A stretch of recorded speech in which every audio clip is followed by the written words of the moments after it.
If you want to be good at English, don't go to school. I know that's a big thing to say, but I went to school and studied Spanish for 5 years.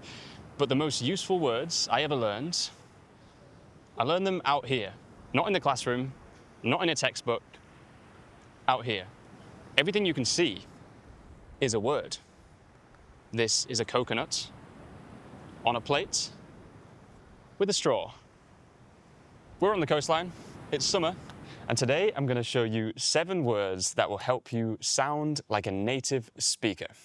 And along the way, I'm going to show you everything around us. So you're not just learning the words, but you're seeing them in real life. None of this is in a textbook.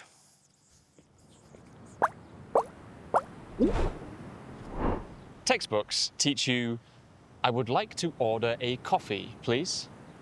But here's what I would say more naturally. Could I have 1 coconut coffee and 1 salted coffee, please? Thank you. So that's how to order. But if we're talking to our friends, then we might say, shall we get a drink? Do you fancy an iced coffee? Or, let's grab a coffee. In fact, the word grab alone deserves its own lesson. Schools might teach you to buy, to take, to have, but grab is super common in spoken English. For example, we grab a seat. We grab the menu. And now I'm going to go grab my drink.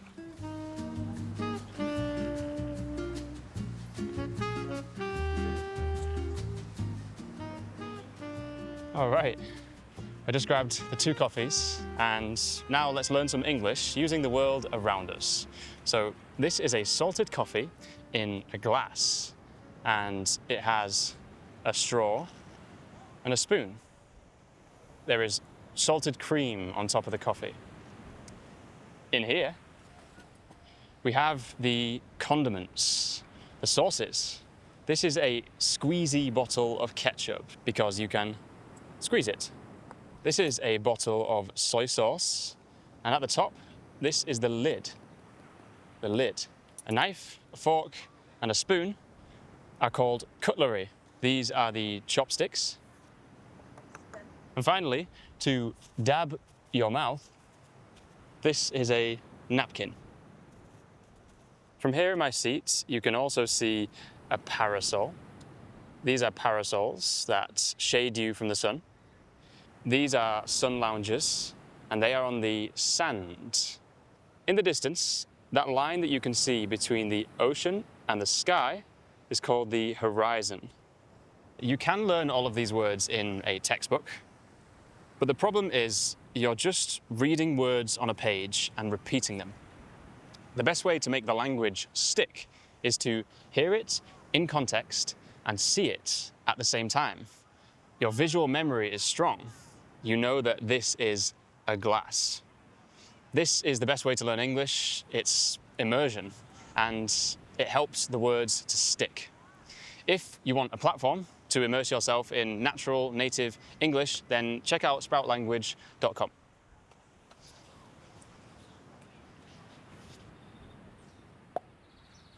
Pop. Pop is one of the most British verbs to exist, and you won't find it in textbooks.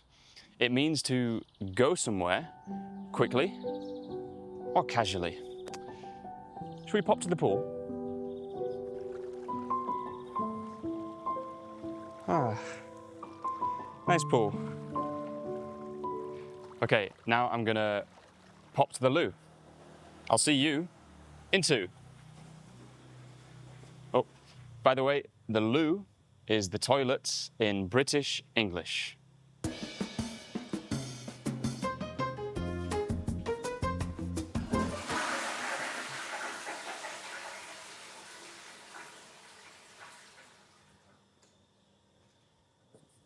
Now, let's pop out for a walk. Now we are taking a stroll, a gentle walk. Not a fast walk, but a stroll. And to my right, this is a fence. These are bougainvillea, which I taught in the last video. And this is a coconut tree.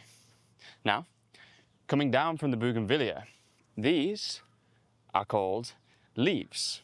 And the cool thing about leaves... Hey, get off my leaves. Whoops. Sorry, tree. That is not cool, man. Anyway, I'm bored. Do you fancy going for a walk? Nah, I don't really fancy it right now. It's too hot. Fair enough. Fair enough. If someone says something and you say, fair enough, it means that I see your point, I accept it, I'm not going to argue.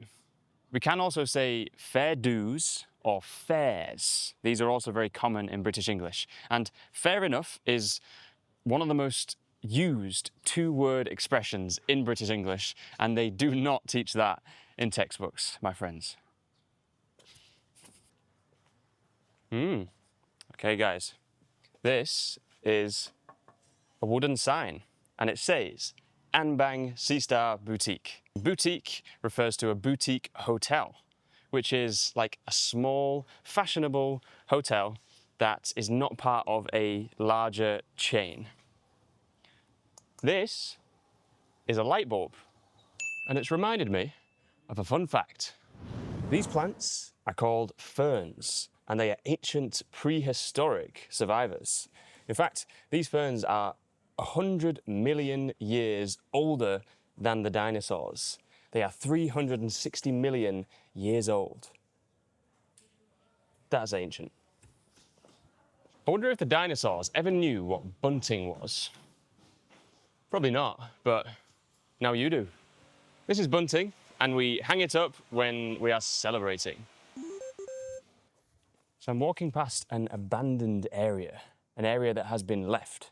And this is an old motorbike. It's out of use, and the metal is rusty. It's decaying. The color of the motorbike's body is turquoise, the same color that you find in the ocean. When the water is nice and light blue, it's turquoise. This is turquoise. Let's keep going.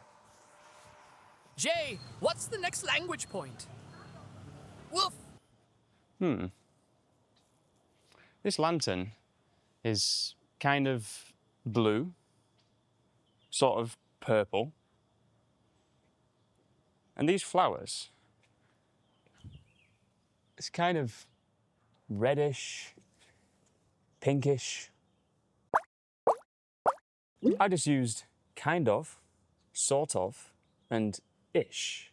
This is known as vague language, and native speakers, like me, use it all the time. Hey Jay, what time is it? It's about 11ish. Okay, cheers. I just said 11ish. That means around 11. And British people use ish all the time when it comes to telling the time. It's 11ish, it's 12ish, it means it's around that time. But now, my favourite way to use the word ish is moorish. This banh mi is really moorish. In school, you probably learned, oh, it's delicious or it's yummy, but a more natural way to describe that you like to eat something and you want more of it is to use the word moorish. This banh mi is really moorish. I want more of it. Other things that are moorish are peanuts, crisps, and chocolate. It means that you want to consume more of them. A drink can also be moorish. Speaking of moorish, that is moorish. Lovely. Lovely jubbly. Lovely. The next, and probably the most British word, it's one that I use all the time. The weather is lovely. The coffee is lovely. This pool is lovely. I just met somebody yesterday and she was lovely. Let's go! We can use the word lovely to talk about food, weather, people, places, or moments. And if you add it into your English vocabulary today, right now, then I promise you, you will sound so native. Lovely jubbly. Hey Jay, what's the plan for this evening? Hey Peach, I reckon we should go grab some dinner and then come back home for an early night. I reckon. I just use the words I reckon. I reckon you might not know what those mean. In school, you might have learned I think. But in England and in Britain, we tend to use the words I reckon. And it's more casual and more of a gut feeling for what you think. I reckon it will be useful. Hey Peach, what do you reckon we eat tonight? Ooh, I reckon we should try that little place by the river. The one with the lanterns outside?